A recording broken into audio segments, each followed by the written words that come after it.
Hello दोस्तों, investing with Prem channel में आपका स्वागत है। दोस्तों आज की वीडियो में जो है हम बात करने वाले एक बहुत ही ज़बरदस्त कंपनी के बारे में, क्योंकि ये कंपनी जो है हमारे इलेक्ट्रिक जो हमारी बैटरीज़ है उसको लेकर के बहुत अच्छा काम कर रही है। उसके साथ साथ जो हमारे इलेक्ट्रॉनिक सिस्टम्स होता है वो भी ये, उस पर भी ये कंपनी जो बहुत अच्छा काम कर रही है। और इस कंपनी ने जो है अभी तक जो 4 साल में जो रिटर्न बना के दिए हुए हैं वो दिए हुए हैं 3600% के पॉजिटिव के रिटर्न, जो कि आप यहाँ पर भी देख सकते हैं। ठीक है, मैं इसको आपको दिखा देता हूँ, क्योंकि अभी के टाइम पर अगर आप देखें तो ये देखिए 2020 के अक्टूबर में अगर आप देखेंगे तो उसमें आपको दिख जाएगा कि तब से लेकर के अभी तक का अगर रिटर्न देखें तो ये देख सकते हैं आप। ठीक है, यहाँ पे अगर आप देखें तो इसके रिटर्न देखिए आप कितने हैं, 3600% के। ठीक है, यानी कि 3600% के पॉजिटिव के रिटर्न इसने बना के दिए हैं सिर्फ और सिर्फ 4 साल के अंदर। तो रिटर्न के मामले में कंपनी जो बहुत अच्छा काम कर रही है और कंपनी का बिजनेस बहुत ज़्यादा अच्छा है। ठीक है, तो इसीलिए इस कंपनी का आज मैं डिस्कस कर रहा हूँ, क्योंकि इसने रिटर्न बहुत अच्छे बना के दिए हैं और बिजनेस इतना अच्छा है कि इन फ्यूचर इसका ये बिजनेस जो और ज़्यादा तेज़ी से ग्रो कर सकता है। तो उसके लिए क्या है, देखिए यहाँ पे हम इसके बिजनेस के बारे में बात करेंगे, इसके फंडामेंटल के बारे में बात करेंगे और थोड़ा बहुत इसका जो टेक्निकल लेवल जो हम यहाँ पे देखने वाले हैं। तो उसके लिए वीडियो को पूरा जरूर देखिएगा। जो भी नए व्यूअर्स हैं, चैनल को सब्सक्राइब नहीं किया, चैनल को सब्सक्राइब जरूर कर लीजिएगा। बेल आइकन पे क्लिक करके ऑल पे हिट करना, ताकि आपको मेरे आने वाले वीडियोस के नोटिफिकेशन मिलते रहे और साथ ही साथ लाइक भी जरूर करिएगा। तो चलिए फिर हम वीडियो को स्टार्ट कर लेते हैं। तो यहाँ पे सबसे पहले आप इस कंपनी का नाम भी देख सकते हैं। इस कंपनी का नाम है एसयूएल पावर सिस्टम लिमिटेड। ठीक है, और ये कंपनी जो 1983 में जो है ये इनकॉर्पोरेट हुई थी। और इस कंपनी का जो बिजनेस है उसमें अगर आप देखें तो देखिए ये कंपनी जो है वो नंबर 2 पे जो है पूरे ग्लोबली जो है वो रैंक करती है इंडस्ट्रियल निकल बैटरी सेगमेंट में। ठीक है, और नंबर 3 पे जो है ये इंडिया की जो है BRLA लेड बैटरी सेगमेंट में जो है ये रैंक करती है। और इसके साथ साथ ये कंपनी जो सिर्फ और सिर्फ यही कंपनी जो है वो मैन्युफैक्चर करती है PLT लेड बैटरीज इंडिया में। ठीक है, यानी कि कंट्री में। ठीक, तो ये कंपनी जो है इस तरीके की बैटरी जो है मैन्युफैक्चर करती है। अब इसका बिजनेस अगर देखें तो देखिए ये कंपनी जो है इंडस्ट्रियल बैटरी जो है वो मैन्युफैक्चर करती है। ठीक है, जिससे इसको जो है 64% तक का रेवेन्यू जनरेट होता है। और ये बैटरी जो है वो हमारे जो है इंडस्ट्री में जो है यूज़ की जाती है। ठीक है, जैसे हमारा जो है टेलीकॉम हो गया, ठीक है, ऑयल एंड गैस जो हमारा सेक्टर हो गया, ठीक है, पावर हो गया एंड अदर सेक्टर वगैरह में जो है इनका यूज़ किया जाता है। ठीक है, इस तरीके के जो इंडस्ट्रियल जो हमारे सेक्टर हो उनमें इसका यूज़ किया जाता है। ठीक, अब इसके जो है इसके साथ साथ और हम इसमें डिटेल में नहीं जाएंगे कि कितना क्या, क्योंकि वीडियो बहुत ज़्यादा लंबा हो जाएगा। बाकी ये जो है वो डिफेंस से रिलेटेड भी जो है ये बैटरीज जो है मैन्युफैक्चर करती है, जो कि आप यहाँ पे देख सकते हैं डिफेंस एंड एविएशन बैटरीज होगी। ठीक है, इससे इस कंपनी को जो है वो 18% का रेवेन्यू जनरेट होता है। और ये जो है इनका यूज़ जो है कंपनी कहाँ कहाँ करती है, जैसे एयरक्राफ्ट्स में हो गया, मिसाइल्स में हो गया, आर्मर्ड व्हीकल हो गया, टॉर्पीडो प्रपल्शन हो गया, ठीक है, एंड सबमरीन प्रपल्शन हो गया। ठीक है, उसके इसमें करती है। और इसके साथ साथ ये जो डेवलप भी करती है इलेक्ट्रॉनिक यूजेस, जिसका यूज़ जैसे हमारे जो ग्रेनेड्स में हो गया, आर्टिलरी शेल्स में हो गया, रॉकेट हो गया, मिसाइल्स में और एयर ड्रॉप्ड बॉम्ब्स हो गए, इस तरीके के जितने भी हमारे जो आर्टिलरीज होगी उनमें जो है इसका यूज़ किया जाता है। तो कंपनी जो है इसको लेकर के भी बहुत अच्छा काम कर रही है। तीसरा अगर देखें, ये सबसे ज़्यादा इंपॉर्टेंट है, जो कि है इलेक्ट्रॉनिक्स। इससे इसको जो 17% का रेवेन्यू जनरेट होता है। और ये क्या है, रेलवे इलेक्ट्रॉनिक्स सेगमेंट में कंपनी जो है 2 फ्लैगशिप जो प्रोडक्ट है उनको जो है ये ऑफर करती है, यानी कि ये जो है रिप्रेजेंट करती है। जिसमें देखिए क्या है, सबसे पहला जो है बहुत इंपॉर्टेंट है TCAS, यानी कि ट्रेन कोलाइजन अवॉइडेड सिस्टम। ये वो सिस्टम है जिसमें क्या है कि 2 ट्रेनों की जो आपस में टक्कर हुआ करती थी, तो ये उसको बचाने के लिए, यानी उस चीज़ से बचाव के लिए ये एक सिस्टम इन्होंने तैयार किया हुआ, जो कि हमारे ट्रेनों में और हमारे जो रेलवे ट्रैक वगैरह में जगह जगह पे इसको जो है इंस्टॉल किया जाता है।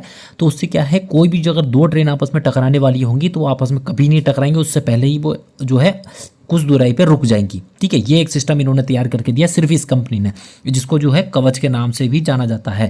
तो ये आपने सुना भी होगा पहले भी। ठीक है, तो वो कंपनी जो कौन सी, वो यही कंपनी जो ये बना के दे रही है। और इसी में जो दूसरा जो है वो देख सकते हैं, वो क्या है, TMS, यानी कि ट्रेन मैनेजमेंट सिस्टम जो है ये बना के देती है। इसमें क्या है, आप एक ही जगह पे रह के जो है पूरा रेलवे को जो है ट्रैक कर सकते हैं कि कौन सी ट्रेन कहाँ है, कितनी दूराई पे है, कौन से ट्रैक पे जा रही है, उसको जो है आप यहाँ से जो उसको मैनेज कर सकते हैं। तो वो पूरा सिस्टम भी ये कंपनी जो है बना के देती है। तो ये इसमें आ जाता है हमारे इलेक्ट्रॉनिक्स में। ठीक है, उसके साथ साथ अगर देखें तो जोग्राफिकली जो इसका रेवेन्यू है, ठीक है, उसमें देखें तो 87% इसको जो डोमेस्टिकली जनरेट होता है, बाकी 13% इसको जो है वो एक्सपोर्ट से जनरेट होता है। और ये जो है 50 से ज़्यादा कंट्रीज़ को जो है एक्सपोर्ट भी करती है, जिसमें जो हमारा नॉर्थ अमेरिका हो गया, यूरोप हो गया, मिडिल ईस्ट वगैरह जो है ये आ जाते हैं। और वहाँ अपनी सब्सिडरी के थ्रू ही जो है ये कंपनी ऑपरेट करती है। ठीक है, और इसके पास 5 मैन्युफैक्चरिंग जो प्लांट है वो कहाँ कहाँ पे है, वो अक्रॉस तेलंगाना एंड आंध्र प्रदेश में है इसके। ठीक है, जो फैसिलिटीज़ हैं। और एक और चीज़ इंपॉर्टेंट जो है इसमें होने वाली है वो क्या है कि कंपनी ने जो है अभी अगस्त 2024 में जो है अपना नाम चेंज कर दिया कंपनी का, जो कि पहले क्या नाम था, HBL पावर सिस्टम लिमिटेड, जिस नाम से मैं अभी भी बताया था वो नाम था, लेकिन अब इसने जो है इसको चेंज करके क्या रख दिया नाम, HBL इंजीनियरिंग लिमिटेड। अब इस कंपनी को जो आने वाले टाइम में इस नाम से जाना जाएगा, HBL इंजीनियरिंग लिमिटेड। ठीक है, तो ये कुछ इंपॉर्टेंट चीज़ें थी, और भी इसमें जो बहुत इंपॉर्टेंट चीज़ें हैं उतना ज़्यादा अगर मैं बताऊंगा तो सिर्फ और सिर्फ जो इसके बिजनेस के बारे में बताता रह जाऊंगा, फिर हम इसके फंडामेंटल और जो इसके टेक्निकल उसको हम डिस्कस नहीं कर पाएंगे। ठीक है, तो मेन मोटा मोटा मैंने समझा दिया कि कंपनी किस तरीके से कितना अच्छा काम कर रही है कंपनी। अब जो है कंपनी के फंडामेंटल भी हम देख लेते हैं। देखिए कंपनी का जो मार्केट कैप अभी के टाइम पे जो है ये स्मॉल कैप की कैटेगरी में आ जाती है, 16,776 करोड़ का मार्केट कैप है। ठीक है, अभी के टाइम पे तो अभी भी उतनी बड़ी कंपनी ये नहीं बनी है। करंट प्राइस इसका जो है 605 रुपीज़ है। इसने जो हाई लगाया था वो 724 रुपीज़ का लगाया था, लो इसका जो 254 रुपीज़ का था। स्टॉक का पी अगर देखें तो 51.2 इस टाइम पे चल रहा है, जबकि इंडस्ट्री पी कितना चल रहा है, 34 चल रहा है। तो देखिए पी के हिसाब से अगर वैल्यूएशन देखा जाए तो अभी जो है थोड़ा हाई वैल्यूएशन पे है। ठीक, बुक वैल्यू इसका 44 रुपीज़ का है, माइनर से डिविडेंड डील है। ROCE अगर देखें 35.9 है, यानी कि लगभग 36 आप कह सकते हैं, तो बहुत अच्छा है। ROE भी जो है 27.7 है, ये भी बहुत ज़्यादा अच्छा है। फेस वैल्यू इसकी 1 है, यानी ऑलरेडी स्प्लिट दे चुकी है, आने वाले टाइम में कोई भी स्प्लिट नहीं देगी। प्लेजिंग ऑफ परसेंटेज इसमें 0 है, जो कि बहुत अच्छा है। करंट रेशियो अगर देखें तो ये 1 के ऊपर है, ये भी बहुत सही है। पैग रेशियो वाइज देखें बहुत सही यहाँ पे सस्ती मिल रही है। फ्री कैश फ्लो 228 करोड़ के पड़े हैं, इसके थ्रू कैपेक्स कर सकती है। रिजर्व्स इसके पास जो 1193 करोड़ के हैं, ये भी बहुत अच्छे हैं। और डेप्ट इसके पास जो 67.5 करोड़ का, ये काफ़ी कम है इसके अकॉर्डिंग। ठीक है, तो यानी कि डेप्ट जो है इस पर बहुत कम है। डेप्ट इक्विटी देखें 0.06, यानी कि कर्ज को लेकर कंपनी में कोई भी दिक्कत वाली बात नहीं है। प्रमोटर का होल्डिंग देखें तो 59.1% इसमें प्रमोटर बने हुए हैं। FIs का भी इसमें जो है स्टेक है, जो कि 4.66% का, और DIS का जो इसमें स्टेक है वो है 1.07% का। और लास्ट ईयर कंपनी ने जो है 309 करोड़ के प्रॉफिट जो है वो दर्ज किए हैं, यानी कि कंपनी प्रॉफिटेबल है। कंपनी के अगर क्वार्टरली रिजल्ट देखें तो उसमें देखिए इस कंपनी की जो सेल्स है वो देखिए काफ़ी अच्छी है और बढ़ती जा रही है, लेकिन इस क्वार्टर में यानी कि जून के क्वार्टर में इसकी जो सेल्स है वो जो है थोड़ी सी कम रही है। लेकिन अगर पिछले साल के जून के अकॉर्डिंग देखें, जो कि आप यहाँ पे देख पा रहे हैं, तो उससे जो इसकी सेल्स जो है ये बड़ी है। ठीक है, यानी कि क्वार्टर ऑन क्वार्टर थोड़ी सी कम रही है, लेकिन पिछले साल के क्वार्टर के मुकाबले देखें तो उससे जो है ये बड़ी है। ठीक है, इसका ऑपरेटिंग प्रॉफिट देखें वो भी इसके अकॉर्डिंग जो अभी के टाइम पे थोड़ा कम रहा है, लेकिन पिछले साल के मुकाबले काफ़ी ज़्यादा है। और इस हिसाब से इसका जो नेट प्रॉफिट अगर देखें तो अभी के टाइम पे 80 करोड़ का क्वार्टरली हुआ है इसका। ठीक है, लेकिन पिछले साल इसको कितना हुआ था, 52 करोड़ का हुआ था। वहाँ से इस कंपनी का देखें तो काफ़ी अच्छा हुआ है, लेकिन क्वार्टर ऑन क्वार्टर भी ज़्यादा डिफरेंस नहीं है, बहुत माइनर सा है, लेकिन कंपनी अच्छा प्रॉफिट बना रही है। ठीक है, और ईयरली डेटा अगर इसका देखें तो देखिए उसमें इसकी जो सेल्स है वो बढ़ती ही जा रही है, जो कि आप यहाँ पे देख पा रहे हैं। इसके अकॉर्डिंग इसका जो ऑपरेटिंग प्रॉफिट है वो भी बढ़ता जा रहा है। कंपनी की जो OPM परसेंटेज है वो भी देखिए वो भी काफ़ी अच्छे से बढ़ती जा रही है, 20% तक ये पहुंच चुका है। और इससे इस कंपनी का जो नेट प्रॉफिट है वो भी देखिए 309 करोड़ तक इसका पहुंच गया है। इससे इस कंपनी का जो अर्निंग पर शेयर अगर आप देखें पहले के टाइम पे यहाँ देखिए कितना कम हुआ करता था, और अभी देखें 11.16% तक ये पहुंच चुका है, ये काफ़ी अच्छा है। कंपनी का अगर हम ग्रोथ देखें बहुत ज़्यादा अच्छी है। यहाँ पे देखें उसकी जो सेल्स ग्रोथ है बहुत अच्छी है। यहाँ पे प्रॉफिट ग्रोथ देखें ये भी बहुत ज़्यादा अच्छी है। स्टॉक प्राइस CAGR देखिए ये भी बहुत ज़्यादा अच्छा है, और रिटर्न ऑन इक्विटी देखें ये भी एकदम एक्सीलेंट है। तो यहाँ पे ग्रोथ के हिसाब से कंपनी जो है बहुत ज़्यादा बेस्ट रहने वाली है। कंपनी की बैलेंस शीट देखें तो देखिए कंपनी के जो रिजर्व्स हैं वो बढ़ रहे हैं, कंपनी पे कर्जा जो ना के बराबर कम है काफ़ी। ठीक है, ये एक अच्छा जो है पॉइंट रह जाता है कि कंपनी की बैलेंस शीट काफ़ी ज़्यादा अच्छी है। अब इस कंपनी के हम शेयर होल्डिंग पैटर्न अगर देखें तो इसमें एक चीज़ देखिएगा, इसमें जो प्रमोटर इनके पास जो शुरू में स्टेक हुआ करता था, जो कि आप यहाँ पे देख पा रहे हैं, देखिए कितना स्टेक था शुरू में इनके पास था, 58.60% का स्टेक था। वहाँ से कंपनी ने कितना बढ़ा लिया है, जो कि आप यहाँ पे देख पा रहे हैं 59.11%। ठीक है, यानी कि कंपनी क्या है, अपने जो प्रमोटर हैं वो स्टेक बढ़ा रहे हैं। ये चीज़ हमेशा ध्यान रखिएगा, अगर प्रमोटर अपना स्टेक बढ़ा रहे हैं तो ये अच्छा पॉइंट माना जाता है। ठीक है, किसी भी कंपनी के लिए। FIIs का अगर स्टेक देखें तो देखिए वो भी बढ़ाते जा रहे हैं, जो कि आप यहाँ पे देख पा रहे हैं। और DIS का जो स्टेक है वो देखिए वो भी बढ़ा रहे हैं। ठीक है, यानी कि सब जो प्रमोटर हो गए, इंस्टीट्यूशनल वाले, ये सब अपना स्टेक बढ़ाते जा रहे हैं, जो कि एक अच्छी बात है यहाँ पे। और यहाँ पे जो पब्लिक है उन्होंने अपना स्टेक कम किया, जो कि ये भी एक अच्छी बात मानी जाती है कि अगर पब्लिक किसी भी कंपनी में थोड़ी कम रहती है ना तो उसको वो अच्छा मानते हैं। इंस्टीट्यूशनल वाले या प्रमोटर जितने ज़्यादा होंगे वो कंपनी उतनी ज़्यादा बेस्ट रही है, यानी लोगों को उस पर भरोसा उतना ज़्यादा होता है। ठीक है, तो ओवरऑल कंपनी का फंडामेंटल जो है एक नंबर है, एकदम एक्सीलेंट है। ठीक है, फंडामेंटल के हिसाब से। अब कंपनी के जो है टेक्निकल भी देख लेते हैं।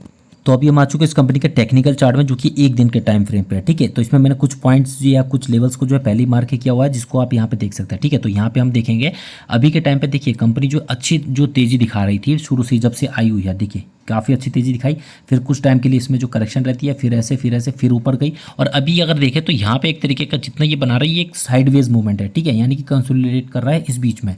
तो अभी के टाइम पे क्या है, यहाँ से चांसेस बनते हैं कि कंपनी जो है यहाँ से और ज़्यादा ऊपर की ओर जा सकती है। यहाँ पे जो चार्ट बन रहा है, यानी कि यहाँ से अगर ये इसी तरीके का आगे बढ़ता रहा तो ये चांसेस ये हैं कि यहाँ से ये इस तरीके से ऊपर बढ़ेगा। ठीक है, तो ये इस तरीके को रिप्रेजेंट करता है जो यहाँ पे ये एक रेंज में यहाँ पे चल रहा है। ठीक है, जो आप देख पा रहे हैं। लेकिन इसमें क्या है, हम कुछ भी नहीं कह सकते कि यहाँ से ये जरूरी नहीं है ऊपर ही जाए, क्या पता नीचे भी आ सकता है, कोई अगर निगेटिव न्यूज़ आती है तो, अदरवाइज ये ऊपर ही जाएगा। तो इसमें देखिए कुछ इंपॉर्टेंट लेवल होने वाले हैं। अगर यहाँ से ये और नीचे गिरता है तो देखिए इसमें क्या है, नीचे की ओर सबसे पहला वाला जो इसके लिए जो सपोर्ट रहने वाला है वो कितने का रहने वाला है, वो आप देख सकते हैं। वो रहने वाला है यहाँ पे 580 रुपीज़ का पहला इंपॉर्टेंट सपोर्ट। अगर ये उसको ब्रेक करता है तो ही नीचे जाएगा, यानी रेड कैंडल की क्लोजिंग इसके नीचे रहती है तो ये अगले सपोर्ट की ओर जाएगा, जो कि दूसरा रहने वाला है 551 रुपीज़ के आसपास का। ठीक है, ये इंपॉर्टेंट सपोर्ट रहने वाला है, दूसरा वाला बहुत ज़्यादा इंपॉर्टेंट। ठीक है, ये तो रहने वाला है नीचे के लिए सपोर्ट है अगर इसमें गिरावट रहती है। और अगर ये यहाँ से ऊपर की ओर जाता है, यानी कि ऊपर अगर इसमें और तेज़ी आती है तो इसमें देखिए इंपॉर्टेंट जो रेजिस्टेंस पहला रहने वाला वो रहने वाला है इसके पास जो है 649 रुपीज़ का रहने वाला है पहला इंपॉर्टेंट जो रेजिस्टेंस है, जो कि यहाँ पे भी आप देख सकते हैं और यहाँ पे भी देख सकते हैं। ये यहाँ से कई बार जो है यहाँ पे भी देख सकते हैं, ये उसको टच करके नीचे आ गया क्योंकि वहाँ तक ऊपर नहीं जा पाया, यहाँ पे भी आप देख सकते हैं। ठीक है, तो ये क्या पहला इंपॉर्टेंट जो है इसके लिए रेजिस्टेंस का काम करने वाला है। और अगर यहाँ से मान लीजिए ये ब्रेक इसको कर देता है, इसको आगे जाके बाई चांस किसी तरीके से इसको ब्रेक करता है तो इसके लिए इंपॉर्टेंट जो दूसरा इंपॉर्टेंट जो रेजिस्टेंस रहने वाला वो रहने वाला है 723 रुपीज़ का, जो कि यहाँ पे रहने वाला है। इस चीज़ को ध्यान रखिएगा, ये इंपॉर्टेंट लेवल होने वाला है। इनको ब्रेक करने के बाद इसमें और ज़्यादा तेज़ी आ सकती है। ठीक है, तो इनको ध्यान में रख के ही आप इसमें इन्वेस्टमेंट कर सकते हैं। ठीक, ये सिर्फ और सिर्फ जो है शॉर्ट टर्म के लिए मायने रखता है। मैं हर वीडियोस में ये चीज़ बताता हूँ। अगर आप इंपॉर्टेंट जो लेवल्स को जो है मार्क करते हैं तो ये सिर्फ और सिर्फ जो है शॉर्ट टर्म के लिए होता है। लॉन्ग टर्म वालों के लिए कोई भी इंपॉर्टेंट लेवल नहीं होता है। उनको तो सिर्फ कितना है कि गिरावट अगर आपको अच्छी मिलती है, 4-6% की अच्छी गिरावट किसी दिन मिल रही है, आप उसमें जो है उसको खरीद के एवरेज कर सकते हैं। सिंपल सी चीज़ है। तो ये जो है सिर्फ और सिर्फ एजुकेशनल पर्पस है, इसका ध्यान रखना। किसी भी तरीके का कोई बाय या सेल करने का रिकमेंडेशन नहीं है। अगर आपको इसमें किसी भी तरीके का कुछ भी इन्वेस्टमेंट करना है, अपना खुद का रिसर्च एक बार जरूर कीजिएगा। अपने फाइनेंशियल एडवाइजर से सलाह लेने के बाद ही कुछ इन्वेस्टमेंट कीजिएगा, क्योंकि मैं कोई सेबी द्वारा रजिस्टर्ड इन्वेस्टमेंट एडवाइजर नहीं हूँ। इस चीज़ का हमेशा ध्यान रखिएगा। इस तरीके की इन्फॉर्मेशन अगर आपको अच्छी लगती है तो आप जो है इस चैनल को सब्सक्राइब जरूर कर लीजिएगा, साथ ही साथ लाइक भी जरूर करिएगा। और अगर आप चाहते हैं किसी और कंपनी के बारे में डिस्कस करो तो उसका नाम कमेंट में जरूर लिखिएगा। तो चलिए फिर मिलते हैं आपसे नेक्स्ट वीडियो में, तब तक के लिए थैंक यू सो मच।